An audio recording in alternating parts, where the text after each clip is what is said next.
At eto na nga mga kababayan, magandang araw Luzon, Visayas, Mindanao at sa mga kababayan natin na mga immigrants at OFW sa iba't ibang panig ng mundo. Magandang araw po sa inyong lahat. At syempre, kasunod po nung una nating in-upload na talaga namang makabagbag damdamin at bumaha ng luha diyan sa Liwasang Bonifacio ay eto, isa pa sa mga highlights ng programa ng event mga kababayan, yung speech ni Senator Bato de la Rosa na talaga namang sumabog na sa galit dahil sa sobrang pagtitimpi. Alam ko itong si Senator Bato ay pinipigilan niya ang sarili niya na magpakabait. I mean, na maging mabait. Pero sa pagkakataong ito, mga kababayan, kumawala na, kumawala na ng mga salita, mabibigat na salita itong si Senator Bato de la Rosa diyan sa ginawa na rally diyan sa Liwasang Bonifacio. So eto, mga kababayan, pakinggan po natin ang kanyang mga sinabi. Magandang gabi sa ating lahat! Sa totoo lang, ako'y nahihiyang magsabi sa inyo o iinganyuhin kayo na magsabi na bring him home. Dahil in the first place, hindi natin siya napigilan na dalhin doon sa ICC. Ako talaga ay masama ang loob ko. Mahiya ako sabihan kayo na bring him home. Na in the first place, hindi ko naman talaga siya napigilan na ibiyahe doon sa ICC. Kaya napakasama ang loob ko po. Nung nangyari yon, hindi ko alam kung anong naramdaman ko. Para bang ganito na tayo ngayon, ka-helpless. Sarili nating pulis ang magdadala ng ating dating presidente, piliting isakay sa eroplano para ibiyahe doon sa The Hague, Netherlands. On what basis? On what basis? Palaging sinasabi ni President Marcos, hindi namin ni-recognize ang ICC. Kasi hindi natin membro. Hindi kami nagko-cooperate sa ICC. Anong ginawang rason ni Pangulong Bongbong Marcos? Interpol! Bullshit! Interpol! Ako! Naging chief PNP ako! Alam ko ano ang papel ng Interpol sa mundo! Huwag niyo akong lukuhin! Commitment sa Interpol! Bullshit! Interpol! Presidente ka! Presidente ka ng Pilipinas!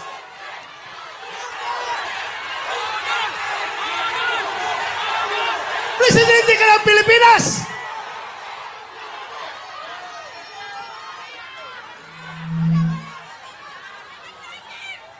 Presidente ka ng Pilipinas! Magpa-pressure ka sa Interpol? Ha?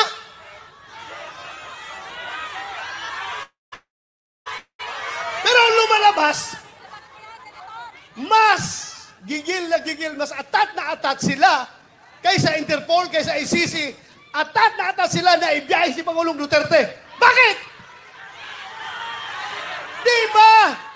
Di ba katungkulan na ating gobyerno ayon sa ating konstitusyon to protect, to serve and protect the Filipino people? Siniservisyohan niya?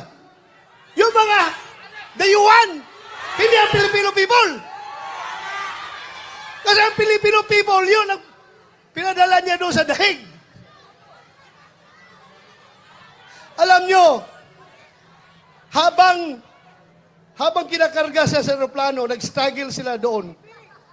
Wala na ko ibang magawa. Dahil nandoon ako sa Davao, kino-coordinate ko yung ating yung petisyon na ginagawa natin na hindi nakahabol. Hindi ako sumama sa Hong Kong dahil sa gabi na yon, alas 3 sa madaling araw dapat, ang biyahe ko papuntang Hong Kong. Pero merong nag-leak sa akin na impormasyon. Hindi pa rin tulog ang Diyos. Nagsabi na, sabihan mo sila na may warrant na si President Duterte at si Bato. Uhulihin sila pagbalik nila dito, galing sa Hong Kong. So, tinawagan ko si Bingbong Villaldea. Sabi ko, sir, meron ng warrant. Hindi na ako hahabol dyan. Asikasuhin ko na lang yung petition natin dito. Petition for certiorari and prohibition. Kinordinate ko yung ating mga abogado. Sila tornitor yun. Pero nung kinarga na siya, wala na ako. Ano bang gagawin ko? Alam yung nagawa ko? Naghanap ako ng tao na kakilala yung piloto ng eroplano. Pinasabihan ko yung piloto, sabihan mo! Sabihan mo, pag gawin niya yan, ibiyahin na si Pangulong Duterte. He will go down in history as the pilot na naghatid sa pinakamabait, pinakamahal na Pangulo doon sa dahig. Sabi ko, merong nagkukommunicate sa amin dalawa. Sabihan mo, pagdalahin niya si Pangulong Duterte doon, mananagot siya sa taong bayan. Mananagot siya.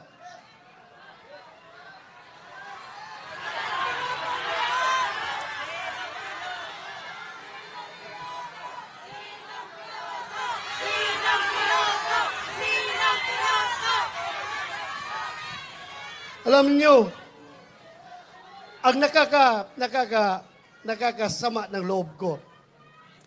Alam mo yung isang barangay kapitan? Sa barangay kapitan, maliit na barangay. Kausapin mo. Kap, ano ang tingin mo dito? Tama ba ito? Hindi. Sabi ng kapitan sa'yo, sir, ikaw naman, sir. Pareho tayong lalaki. Hindi pwede yan, sir. Hindi talaga. So may isang salita. Pero may nakausap ako isang presidente. 2 bisis ha. Unang bisis. Doon sa Bukidnon. Kasi nung 2022 election, kung hindi si Inday Sara makasama sa kanilang rally, kasi mayroong ibang commitment, ako ang nagpo-proxy kay Inday Sara. Kasama kami na sa stage. Siyang kandidato ng presidente, ako ang nag-represent kay Inday Sara.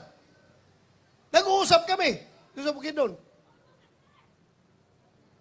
Alam mo, sabi sa akin, hindi siya papayag na makialam ang ICC sa ating bansa. Hindi pa siya presidente noon. Hindi pa presidente. Pangalawang bisis, presidente na siya. Doon sa Malacanang, inimbitahan niya kami. Tinanong ko siya, ano ba itong stand niyo, Mr. President? Pabago-bago. Iba yung sinasabi mo, tapos yung mga tao mo, iba ang sinasabi. Ano ba talaga? Mabuti yung lalaki sa lalaki, sir. Sabi ko, lalaki sa lalaki, sir. Prangkahin mo ako. Para I know what to do. Please, prangkahin mo ako. Sabi niya sa akin, alam mo ba to? Kahit gabuhok mo, kahit wala akong buhok ha, kahit gabuhok mo or buhok ni President Duterte, hindi mahahawakan ng ICC. Hindi ako papayag na papasok ang ICC dito. Alam mo, dagdag niya. Kasi, kung papayagan ko yan, alam nyo, kung papayagan ko yan, after ninyo, mga Duterte, ikaw, after sa investigasyon ninyo, baka kami na naman ang isusunod ng ICC. So, naniwala ako. Pero bakit ngayon, yung nagkahiwalay ang unit team, bakit biglang nagbago? Pudol! Bakit biglang nagbago? Halata na itong lahat, ang ugat nitong lahat, ay kasakiman sa poder ng gobyerno.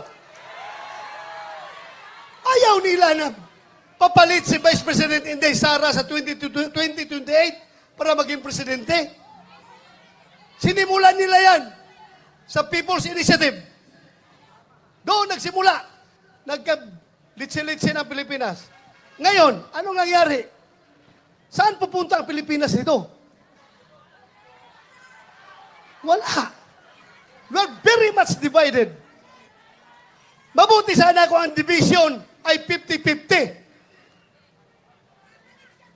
Hindi ako statistician, pero alam ko, ang division ay nasa 80-20. 80 tayo, 20 lang sila. Pero, yung 20 na yan, sila may hawak ng poder ng gobyerno, kaya tayong 80, kaya tayo ang majority. Tahimik lang ang mga tao dahil nagtitimpi lang ang mga tao. Nagtitimpi lang ang mga tao. Anywhere I go, Luzon, Visayas, Mindanao. Pagsabi lang tao sa akin, Sir, sabihan mo yung kasama mo sa Team Suka. Sige lang, sir. Tiis lang kayo. Basta kami, sir, alam namin what to do. Alam namin, sir. Basta kami, makita na lang natin sa balota kapag kami bumoto. Magugulat na lang kayo kung anong magiging resulta. Ako na may naniniwala. Dahil hindi man ako nakiusap sa kanila. Hindi ako nakiusap sa kanila. Sila kusang loob na lumapit sa akin.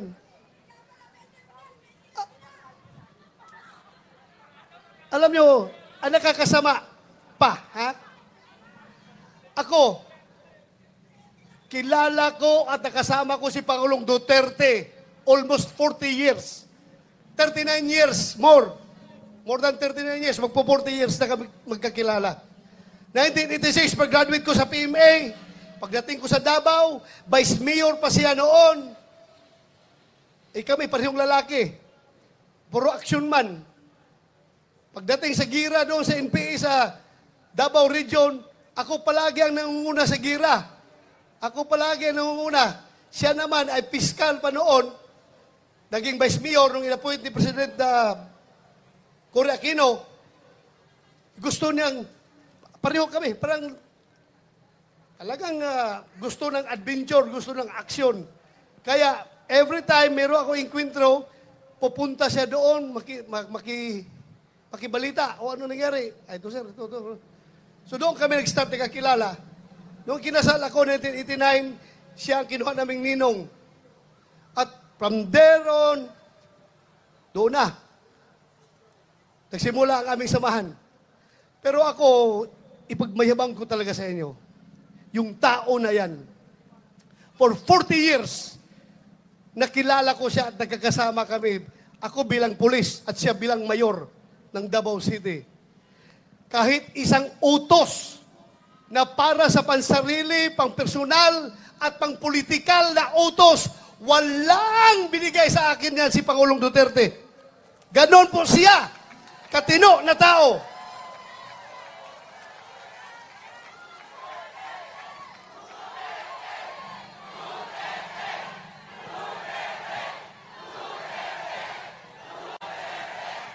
Kaya mga kaibigan,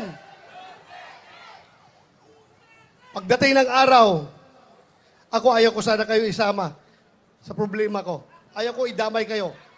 Pero pagdating ng araw, nalalabas yung warrant of arrest ko, uhulihin ako ng PNP. Ito lang masasabi ko sa inyo. Lahat ng ginagawa nila ay illegal. Kasi yung warrant of arrest na kanilang siniserve sa atin, hindi yan nagagaling sa competent authority. Hindi yan nagagaling sa local natin. Hindi yan ni-recognize natin dahil hindi tayo under sa kanila. Kaya dapat magkakaisa tayo. Hindi ko kayo dinadamay ha, pero pinapaalam ko lang sa inyo. Any time of the day, baka ngayon, pagbaba ko sa entablado, nandyan na, nakaabang na sila, arestuhin na ako. Bahala kayo, sige.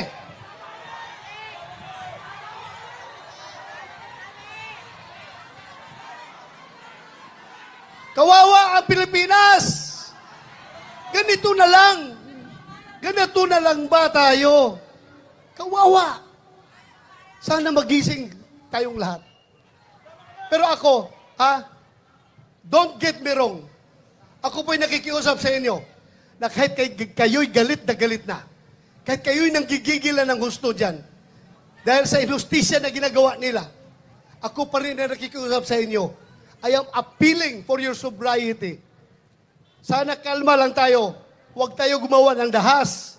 Dahil pagdating sa dahas, bibigyan natin sila ng rason na mag-declare ng martial law. Diba? Huwag niyong gawin yan. Huwag niyong gawin. Huwag kayong gumawa ng dahas. Huwag natin sila bigyan ng rason para magdeklara ng martial law. Kailangan tayong lahat ay kalma lamang. Pero, sulit, nagkaisa at gustong-gusto na ibalik si Pangulong Duterte dito. Bring him home! Bring him home! Maraming salamat! Magandang gabi sa ating lahat. At huwag niyong kalimutan, hindi lang sa sigaw natin na bring him home, kundi individually. Magdasal tayo sa pong may kapal na sana yung sitwasyon ni Pangulong Duterte doon ay kayang-kaya niyang malusutan yon at sana magtatagumpay siya sa kanyang laban. Yun lang, maraming salamat at magandang gabi sa ating lahat. Thank you. Mga kababayan, Senator Ronald Bato de la Rosa! Alright, so ayun na nga mga kababayan, talaga namang hindi na nakapagpigil si Senator Bato de la Rosa sa kanyang nararamdaman. At yes, isa lang naman ang ibig sabihin ni Senator Bato de la Rosa dito mga kababayan, sinungaling po talaga si Marcos. Okay? Napakasinungaling. Dalawang beses niya kinausap at ang sabi, hindi pa papasukin. Pero, noong naghiwalay na sila ni VP Sara Duterte sa unit team, eto na, pumasok na. Oo. At mga kababayan, ito po na pagdampot kay Pangulong Duterte ay talaga namang kahit wala kang alam sa batas, alam mo na illegal po talaga. Illegal na illegal mga kababayan. At ito, meron pong balita ngayon, diyan sa Maguindanao del Sur, mga kababayan, na mukhang nag-uumpisa na po dyan ang gulo. Kasi ito, breaking news. Bombing incident in Maguindanao del Sur. Yan. Maguindanao del Sur as of ano ba to? 7:30 kaninang kagabi. Oo. 7:30 kagabi na may nangyari pagsabog diyan dulot po ng granada. Now, maging mapagmatsyag po tayo, okay? Maging mapagmatsyag po tayo dahil katulad po ng sinabi ni Mayor Baste, wag natin po silang bibigyan ng pagkakataon or ng dahilan para makapagdeklara ng martial law. Dahil pag nagdeklara po sila or nakapagdeklara sila ng martial law, wala na pong mangyayaring eleksyon. Ang mangyayari po niyan, sila ay magpapatuloy sa kanilang panunungkulan bilang presidente, si Bongbong Marcos Jr. At kung ano ang nangyayari sa ating kapaligiran ngayon, natitiyak ako na patuloy at patuloy na mangyayari yan kung sakasakali na sila ay magdeklara ng martial law. So now mga kababayan, very timely. Yung mga timing po ng mga kaganapan ay talagang tumutugma doon sa matagal na natin sinasabi na itong mga Marcos ay talagang hindi nabibitawan ang pwesto na yan. Sa una pa lang mga kababayan, hindi na po nila tinupad yung mga kasunduan nila ni VP Sara Duterte. So ngayon pa kaya na nakaupo na yan? Kaya mga kababayan, huwag po tayong magpapabudol. At sila mismo, noong una mga kababayan, si Bongbong Marcos Jr. ay lagi niyang sinasabi na hindi sila makikipag-operate sa ICC at walang jurisdiction ang ICC sa Pilipinas. Pero ano nangyari mga kababayan? Ano po ang nangyari? Sila mismo ang nagkanulo kay Pangulong Duterte na ibigay sa mga banyaga. At inamin mismo ng tagapagsalita ng presidente na sila or Office of the President ang nagbayad or set up ng eroplano na sasakyan ni PRRD papunta doon sa Netherlands. Inamin po nila yan, mga kababayan, ha? Hinamin po nila yan na sila ang gumasto, sila ang kumuha, sila ang nag-isip kung aling eroplano ang gagamitin, at yung eroplano na sinakyan nila, mga kababayan, yan po yung mga nakikita natin noon pa na sinasakyan nila kung saan-saan sila magpunta. Papunta sa pinakamamahalin na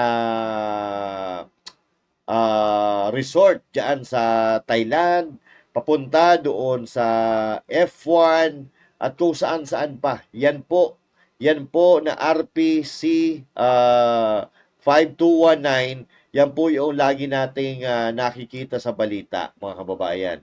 Kaya patuloy po tayo na magkaisa, patuloy tayo na magsama-sama. Ha? Huwag po tayong titigil hanggat hindi makauwi si Pangulong Duterte sa Pilipinas.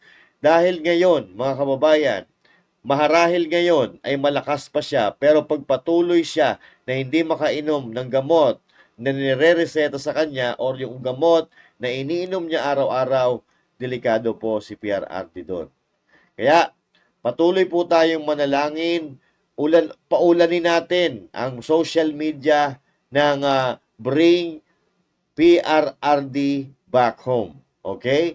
Dahil si Pangulong Duterte, mga kababayan, aminin man natin sa hindi, siya lang ang presidente na nakapagbigay ng napakalaking magagandang impact dito sa bansang Pilipinas sa ating henerasyon. Mga kababayan, huwag po nating hayaan na malagutan ang pinakamagaling na presidente ng Pilipinas doon sa ibang bansa. Kung sakasakali man na malalagutan ng hininga si Pangulong Duterte, dapat dito yan. Dito yan sa sarili niyang bansa kung saan inalay niya ang buhay niya mula ng ilang dekada na si PRRD na nanunungkulan sa gobyerno. So, ibig sabihin, itinayan niya ang kanyang buong buhay, kalahati or sobra pa sa kalahati ng kanyang buhay sa paninilbihan sa bayan. Hindi niya deserve na pahirapan sa ibang bayan. Dapat kung siya ay pahirapan dito sa ating bayan, hindi ang mga dayuhan ang magpapahirap po sa kanya.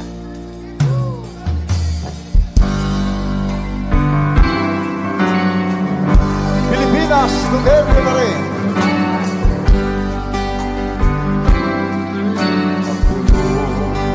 Ay kumalat na isa ang nais nila,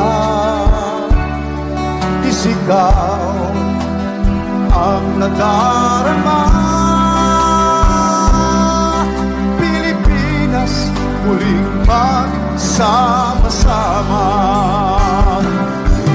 Pilipinas, Duterte pa rin ang tunay na iwagayway natin ang ating watawan sa atin. Laban niya ay laban natin.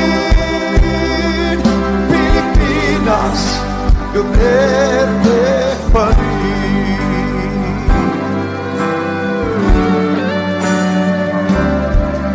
Ilang bayan minamahal, lagi kang ipagdarasal,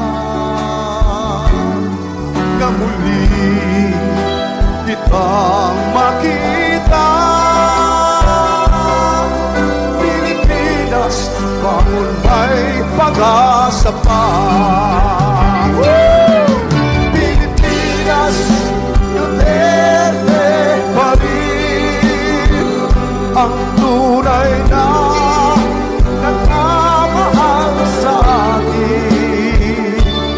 Laban niya ay laban natin.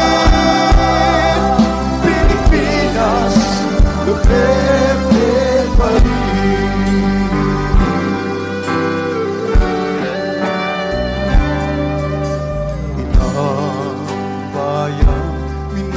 nagmamahal.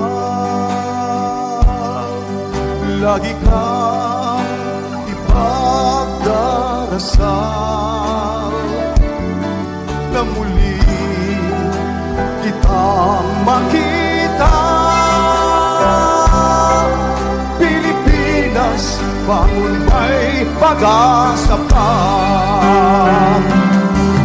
Pilipinas, Duterte pa rin ang tunay na nagmamahal sa atin.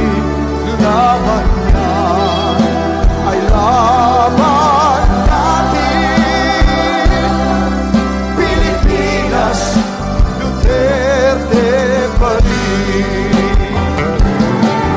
Pilipinas, Duterte pa rin ang tunay na nagmamahal sa atin. Laban niya ay laban natin. Pilipinas, Duterte pa rin. Lahat tayo. Pilipinas. Muli, maraming salamat sa lahat ng mga Pilipino na nagkakaisa ngayon, hindi lang dito sa Liwasang Bonifacio, pero sa iba't ibang bahagi ng Pilipinas at maging sa iba't ibang bahagi ng mundo.